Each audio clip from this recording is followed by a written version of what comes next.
오늘 우리에게 주신 하나님의 말씀은 로마서 1장 16절에서 17절 말씀입니다.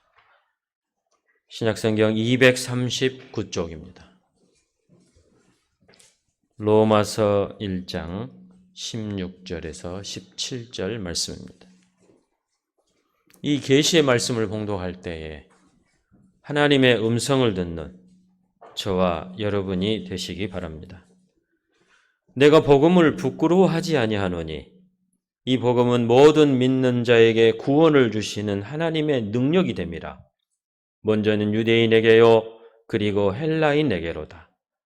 복음에는 하나님의 의가 나타나서 믿음으로 믿음에 이르게 하나니 기록된 바 오직 의인은 믿음으로 말미암아 살리라 함과 같으니라. 아멘.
남성교회를 위해서 격려의 박수를 하십시다.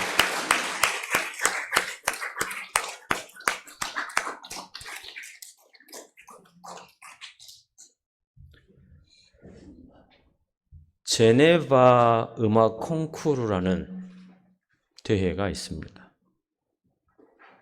1939년도에 시작되었으니까 꽤 오래된 콩쿠르이지요. 4종목을 가지고 서로 겨룹니다.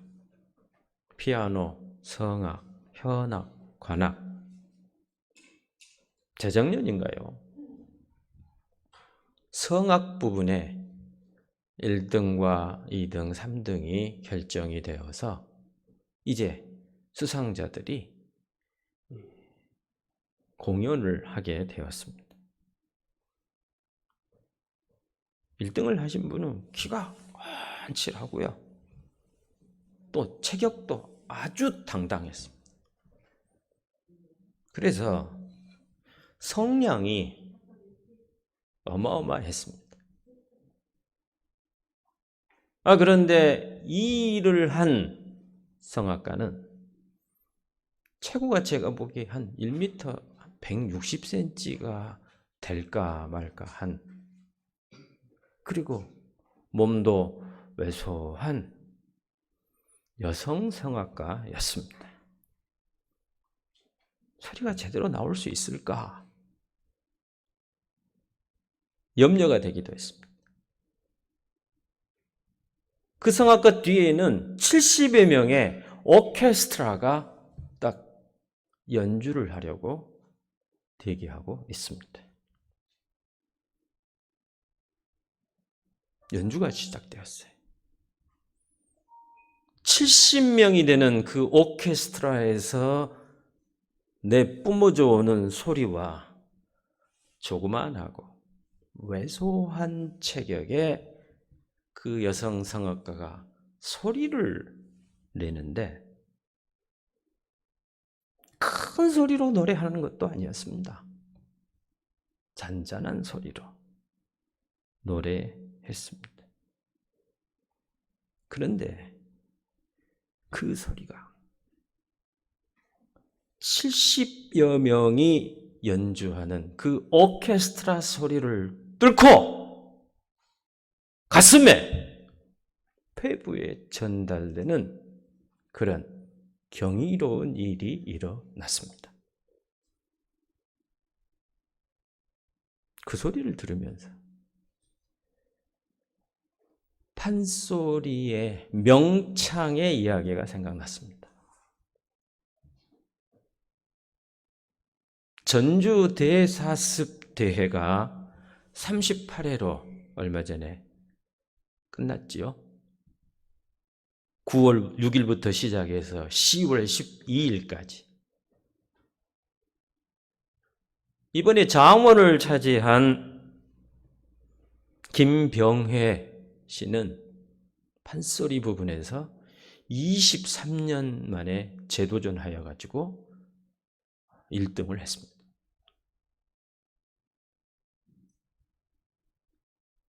판소리에서 득음을 하기 위해서, 명창이 되기 위해서 하는 훈련이 있습니다. 폭포훈련. 쏟아지는 폭포 뒤편에 서서 자신의 소리를 발하여서 그 소리가 청중으로 하여금 감동이 될 때까지 훈련하는 겁니다. 인간의 소리가 오케스트라 70명이 내는 소리를 뚫고 사람에게 감동을 줄 수 있다는 것과 폭포가 떨어지는데 그 폭포 소리를 뚫고 전달되고 감동이 된다는 것은 무슨 이유 때문이겠습니까? 소리가 커서 그럴까요? 성량이 어마어마하게 커서 감동을 줄까요?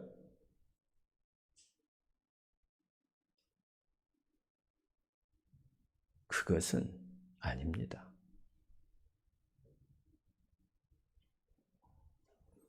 폭포 소리는 인간의 소리를 압도합니다. 오케스트라의 소리는 성악가의 소리를 압도합니다. 그렇지만 성악가가 내는 소리에는 다른 구별된 파장이 있다는 거예요. 그 누구도 이 세상에 존재하지 않는 그만이 낼 수 있는 파장이 있기 때문에 그 소리에 감동하는 겁니다.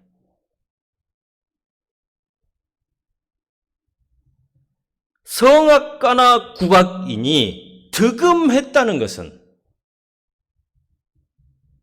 다른 사람이나 사물과는 구별되는 파장을 얻었음을 말하는 것입니다.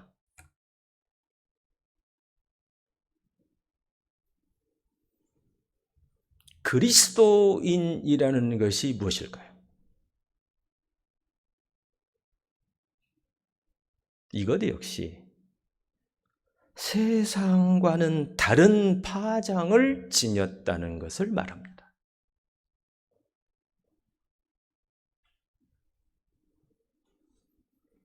그리스도인이라는 것은 숫자로 이야기하는 것이 아닙니다. 그리스도인에게 감동이 있다는 것은 수가 많거나 그가 지르는 소리가 크다고 감동이 있는 것이 아닙니다. 이 세상과 구별된 소리를 내고 있다는 것입니다. 다른 파장을 일으키고 있다는 것을 말합니다. 칠흑 같은 어둠 속에서 다른 소리를 내었던 사람이 있습니다. 그가 바로 마틴 루터입니다. 이 신득이 오직 의인은 믿음으로 말미암아 살리라. 그 당시 세상에서 다른 소리를 내었습니다. 다른 파장을 일으켰다 이것입니다. 사실 루터는 종교개혁해야 되겠다라고 시작한 게 아닙니다. 무엇을 보면 알 수 있느냐? 그는 비텐베르그 성당에 95개 조항에 반박문을 붙였는데 썼던 언어를 보게 되면 독일어를 사용하지 않고 라틴어로 붙였습니다. 라틴어로 붙였다는 것이 뭘 의미할까요? 라틴어는 당시 독일의 소수의 사람들만 읽을 수 있는 글자였습니다. 엘리트들만 보는 것입니다. 고위공직자들, 종교 지도자들, 귀족들만 읽을 수 있는 언어를 사용해서 라틴어를 사용해서 비텐베르그 성당에 붙였습니다. 신학 논쟁을 하기 위해서입니다. 후에 그것이 독일어로 번역되어 가지고 수많은 곳에 뿌려졌을 때의 종교개혁에 불이 붙었습니다. 처음부터 루터는 종교개혁을 해야 되겠다라고 생각하고 시작하지 않았던 것입니다. 그가 써붙였던 95개의 조항의 반박문, 핵심이 무엇입니까? 에드 폰테스. 따라서 해보십시다. 에드 폰테스. 에드 폰테스. 이것은 근원으로 돌아가자입니다. 근본으로 돌아가자. 쉽게 말하면 예수 정신으로 돌아가자. 처음으로 돌아가자. 신방을 하다 보면 우리 교회 젊은 부부들 집에 특징이 하나 있습니다. 제일 잘 보이는 곳에 제일 좋은 위치에 사진이 딱 붙어 있어요. 무슨 사진이 붙어 있던가요? 웨딩 포토 사진이 붙어 있어요. 그 웨딩 포토 사진을 보면 선남 선녀가 웨딩 드레스를 입고 신랑은 좋은 애복을 입고 제일 아름다운 장소에서 두 사람이 활짝 웃으면서 딱 사진을 찍은 것이 있습니다. 여러분, 그것을 왜 집에다가 그 큼지막하게 인화해서 붙여놨을까요?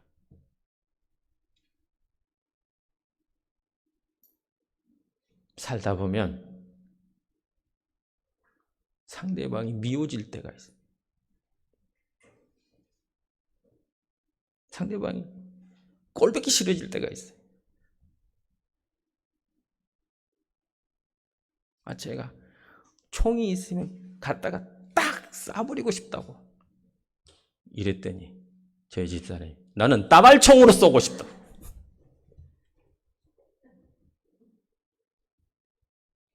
그때마다 어떻게 합니까? 그 웨딩 포토를 보는 거예요. 아, 저렇게 좋을 때가 있었는데, 저렇게 사랑할 때가 있었는데, 다시 돌아가자. 다시 돌아가자.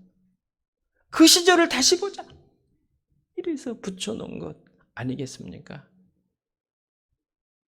루터는 근본으로 돌아가자. 처음으로 돌아가자. 나아가서 말씀으로 돌아가자. 이랬습니다. 그래서 종교개혁의 구호가 에드 폰테스입니다. 루터는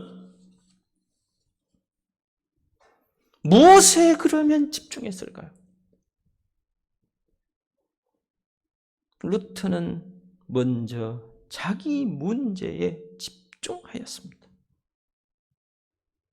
자기 죄 문제를 어떻게 해결할 것인가?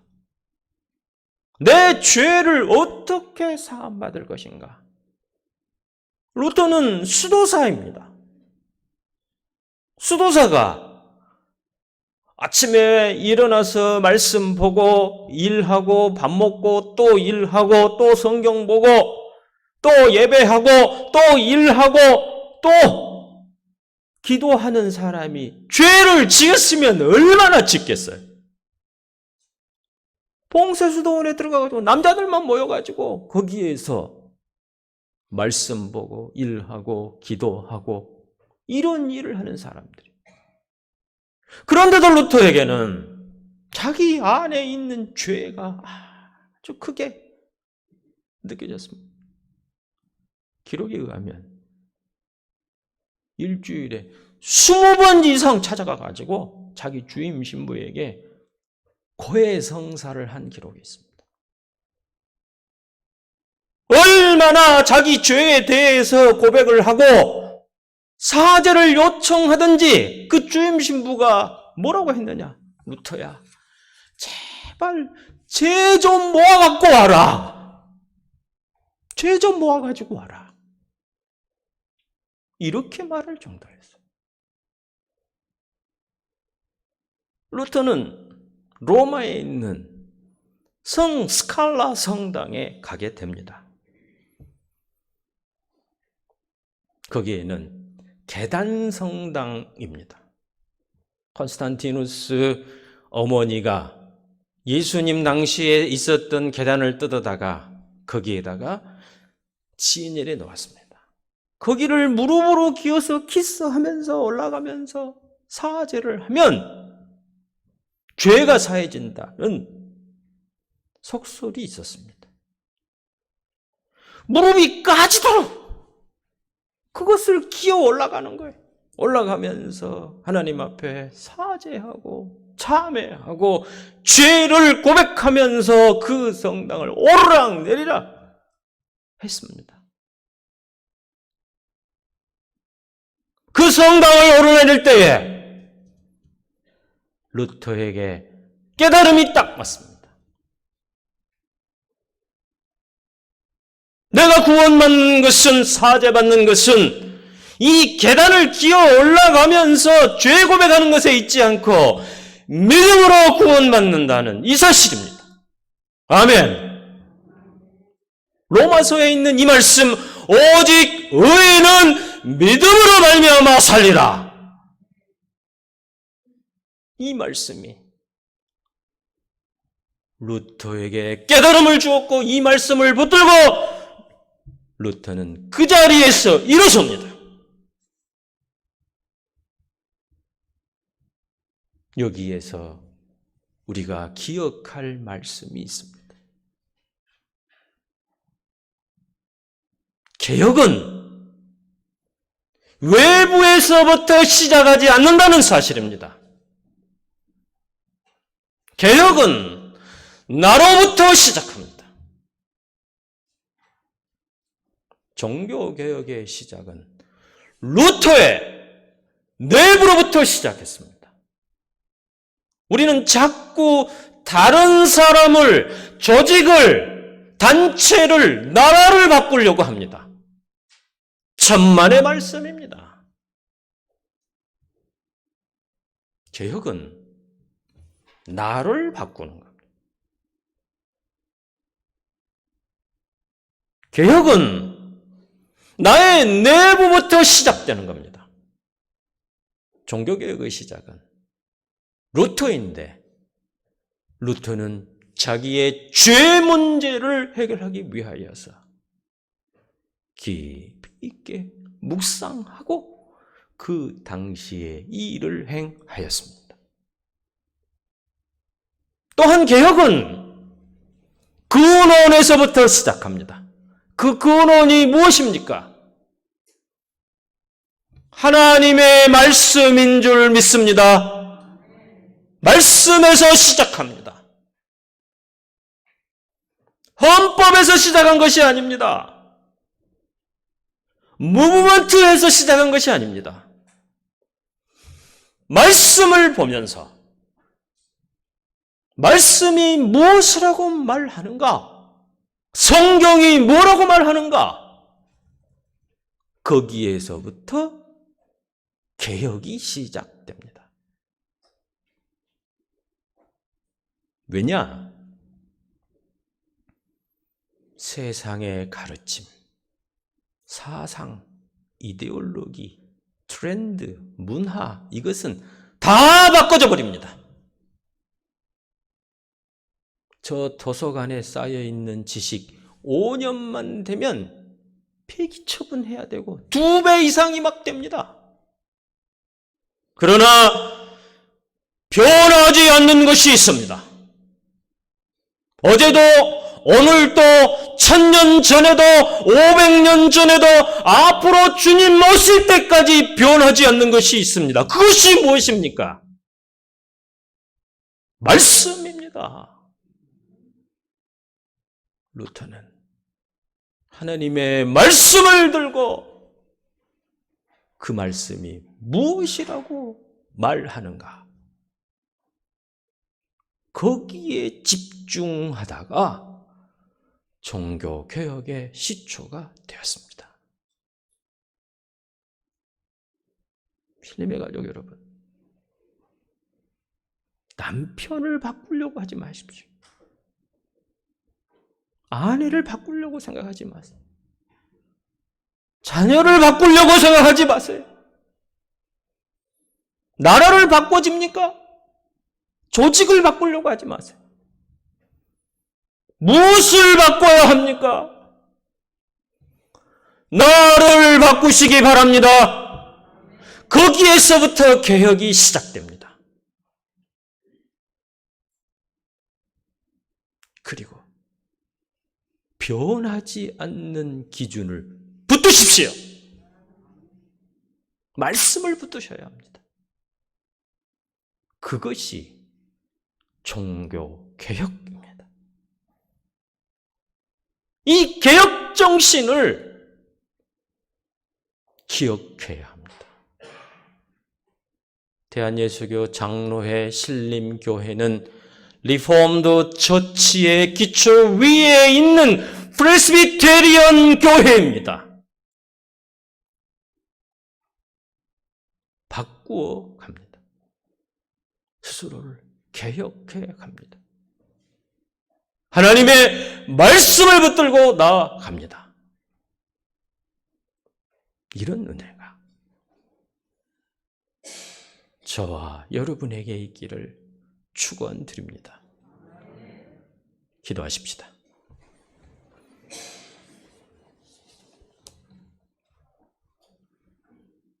아버지 하나님, 503주년 종교개혁주의를 맞이하여 근원으로 돌아가고자 이렇게 기도합니다. 우리 안에 하나님의 은혜가 충만하게 임하게 도와 주옵소서. 말씀으로 돌아가게 하시고 말씀이 충만해질 수 있는 은혜를 주옵소서. 예수님의 이름으로 기도하옵나이다.